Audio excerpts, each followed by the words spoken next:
Okay, so covalent bond is the second type of primary bonds that we have between atoms,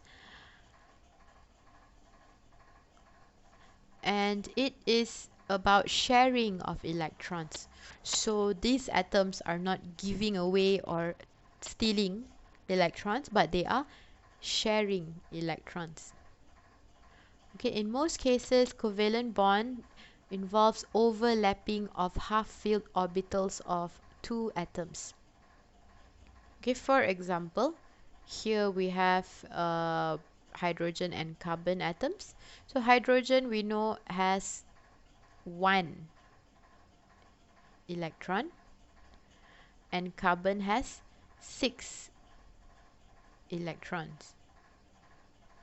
Okay, to get a stable configuration, carbon would need another 4 to get to 10. Okay, because it's 2 and then 8. Okay, 2 to 6, remember? If you remember your 1s2, 2s2, 2p6, etc. You can always refer back to that. So what they do is, instead of giving away and stealing, they will share. So 1 carbon atom and 4 hydrogen atoms will form methane, which is CH4.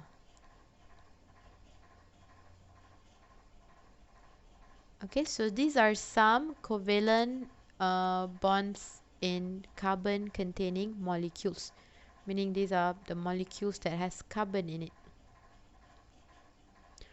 Okay, all the hydrocarbon are included: methane, ethane, butane, ethylene, acetylene, and benzene. Right?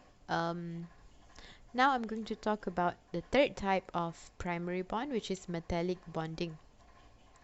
Okay, so it is a primary bond that is created from the force of attraction between valence electrons and the metal ions.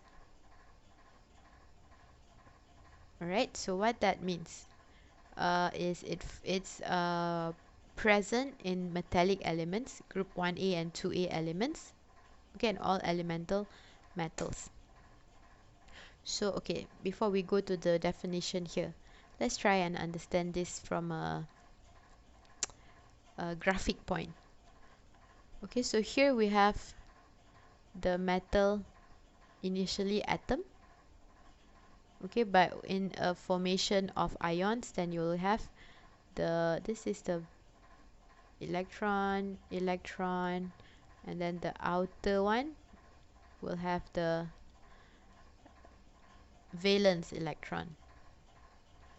Okay, meaning the electron in the most outer subshell. Let's just say there's one, or maybe there's two. Okay, so after forming bonds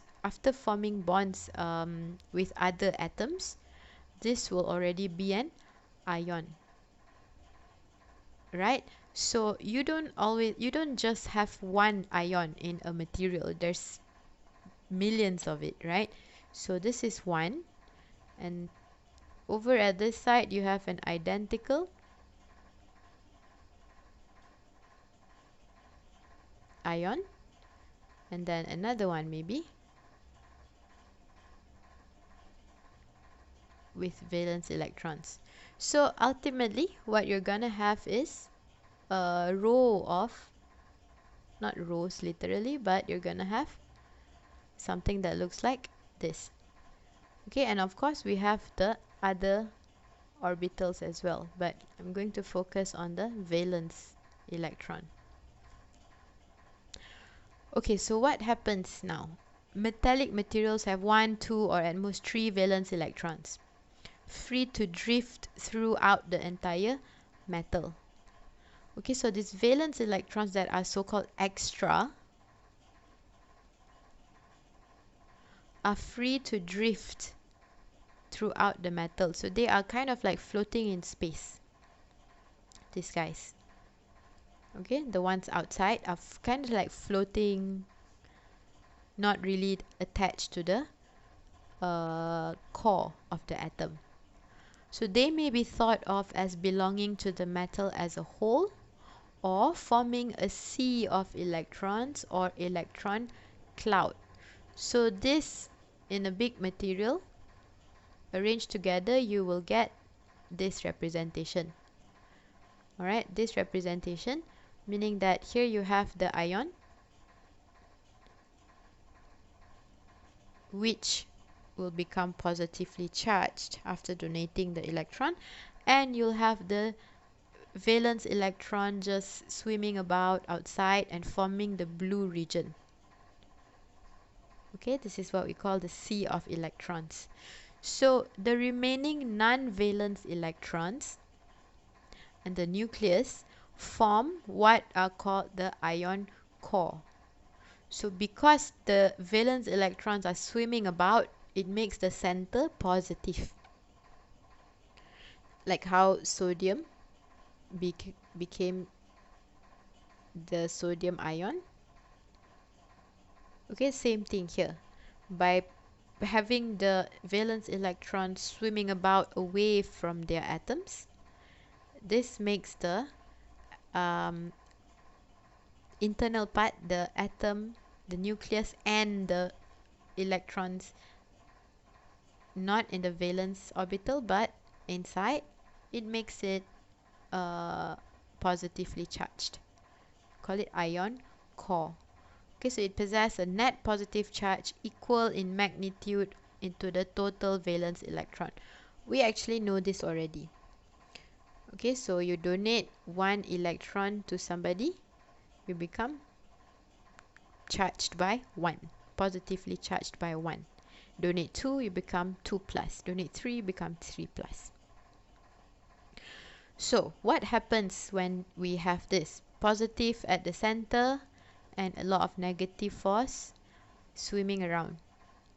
So the free electrons shield the positively charged ion core from mutually repulsive forces, because 2 positively charged ions are not attracted to each other. They will push away because it's the same charge. Okay, so what the sea of electron does is it creates sort of like a cushion. Okay, it cancels out the positive charges. Okay, without the electrons, the atoms will repel each other. So with the electrons there in between them, there's a cushion, so they are not moving away from each other. So this creates a bond between the atoms, between the ions. So this is special. It exists in metallic elements. Alright, there are other videos that you can watch about this if you're interested. Okay, but for your syllabus, this is as far as it covers. Okay, additional point here. The free electrons, you can see it as a glue. Okay, having this blue region here, it kind of acts as a glue to hold the ion cores together. Okay, now I'm going to touch on secondary bonding, not in too much detail. So secondary bond is a bond that exists in all atoms and molecules. All, yeah? And however, it's weaker compared to primary bond.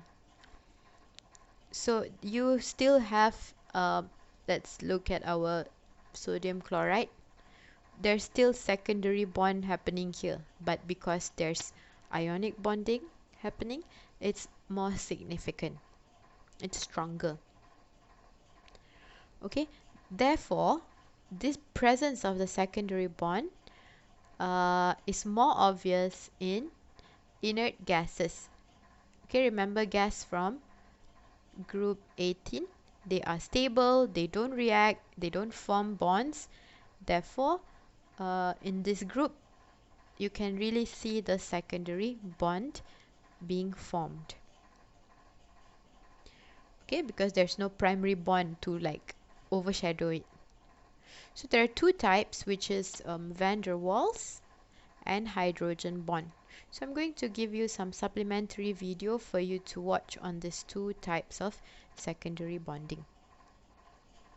Okay, so with that, we have finished chapter 2. Don't forget to watch the other videos related. And that's it. Thank you guys.